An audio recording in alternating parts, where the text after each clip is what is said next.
on the end of the driving season for the older vehicles. I like to get things ready for the winter, knowing that I'm not going to drive them pretty much during the winter. The only time that they're going to come out is on nice days when the sun is out and there's not going to be any weather events happening, whether it be snow or rain. The streets are clean. So while I do bring them out, I'm not afraid to bring them out in the winter. I'm not going to bring them out when it's nasty out. One of the first things I like to do is I like to add some STA-BIL to the gas tank.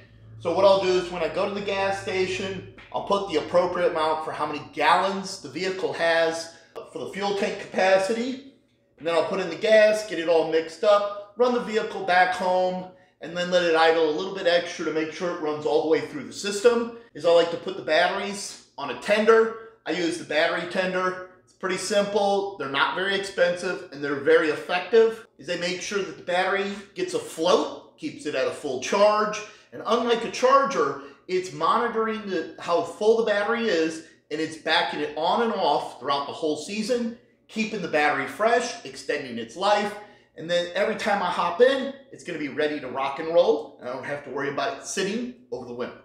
I also like to make sure that all the tires are aired up. I make sure everything's at the right PSI so that while it's sitting there, I'm not getting flat spots in the tires. I do have some covers for them, but I do like looking at the cars when I come in the garage and when I'm doing stuff. So I go back and forth on covering them. Some alligator clips on one end, and then you have the plug. It's got its processor in there, and they talk about how there's enough in there that it actually is more than what they sent the original rocket to the moon with. If it's flashing red, it means it's not charging. If it's solid red, it means that the battery is charging. Flashing green means it's greater than 80% and it's charging. Solid green, you got a full charge. Up here where you can check and make sure you're getting the right ounces, for every ounce of STA-BIL that you use, it's the equivalent of 2.5 gallons of gas. So then you just do your math from there. A little bit of a status update on the RX-7. I've been dealing with a guy up in Spokane, Washington that scammed me on the ignition housing and switch that I had purchased from him. Long story short, he sent me something completely different, went to a commercial truck, and now I'm going back and forth with PayPal on the whole process of how to get my money back because I fell for it and I purchased it. He said send it back and I'll let the refund process through. So I sent the part back, and then he basically told me I'm an idiot for sending the part back and thinking that he would give me the money back.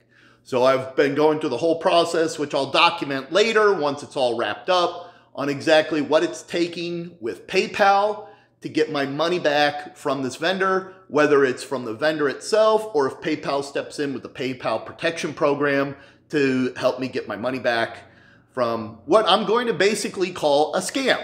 So I'll fill you guys in more later on that, but I thought I'd just give you a quick update as to where the RX-7 is sitting and the progress on things with that. Always get a kick out of the fuel tank being in the middle of the rear end, and I love this angle. I'm using the non-ethanol gas, that way I don't have to worry about things gumming up.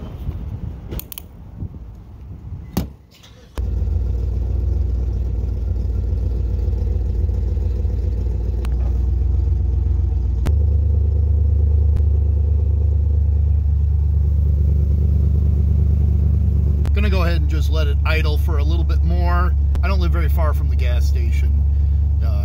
Got here just a little under 5 minutes, so I'm gonna let it idle just a little bit longer so I can let it run through that system just a little bit more, and then I'll pull it inside the garage.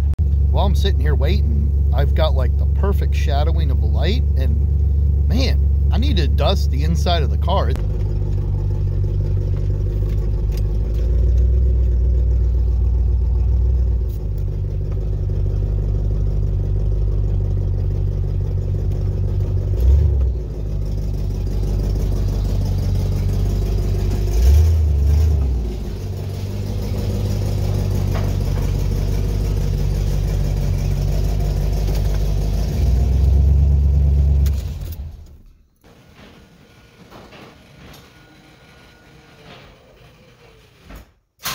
There's my wife and her dog, Blue. Actually, my son's dog, Blue.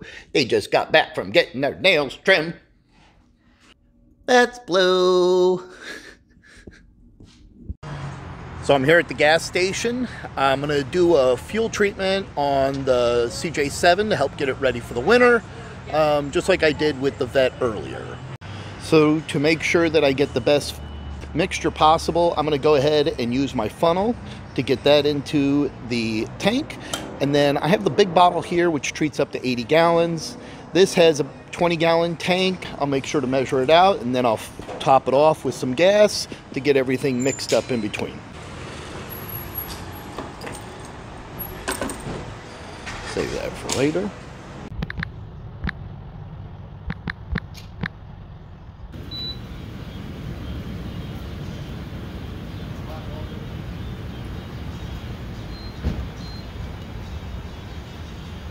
That gets me my 8 ounces for my 20 gallons, as you saw earlier. So I double checked it, and it puts me right about 24 right there, 32-ounce bottle.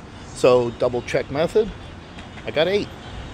Just like in the Vet, I like to use that non-ethanol gas with the high octane. That's what's available here, and that's going to make sure that, you know, everything stays a lot cleaner in these older vehicles.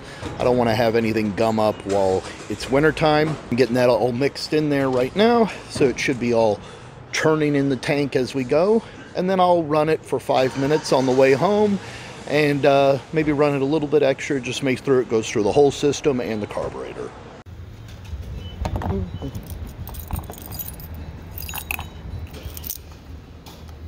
As you may have saw, I've got the hardtop on the CJ7, and I have the steel doors on there, which frees up space in the garage. I do want to get this lawnmower in a shed, so I got to convince my wife to let me buy a shed. Over here, we do have some of the new bumper parts from Warren. This is a rear bumper. That's a front bumper. I also have the tire carrier over here that's ready to rock and roll. That's my kind of heater for this winter. So those things are in. I'm only waiting on one more part. The part I'm waiting on is, I've got like a grill guard that goes across the front, like a little bit of a brush bar. It sounds like Warren is having to make that to order, and then they're shipping it out. I should have it by the end of the month, so we'll see. Having the reels in the garage make things real simple for me. I can just pull the cord down, bring it over, plug in the tenders. Same thing over here. I can just pull that down, and I can set up the tender on the cars.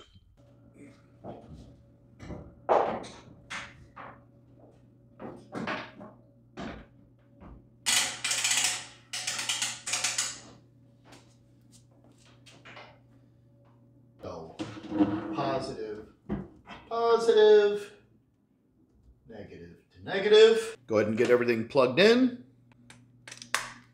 Boom. I got my light, solid red, charging. I like to set it right here on the tire. And in that way, whenever I'm in the garage, I can just look over and see it. And then I tuck all the cords out of the way.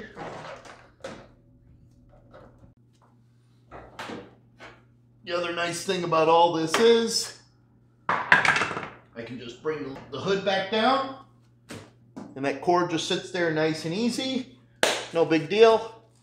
Out of the way.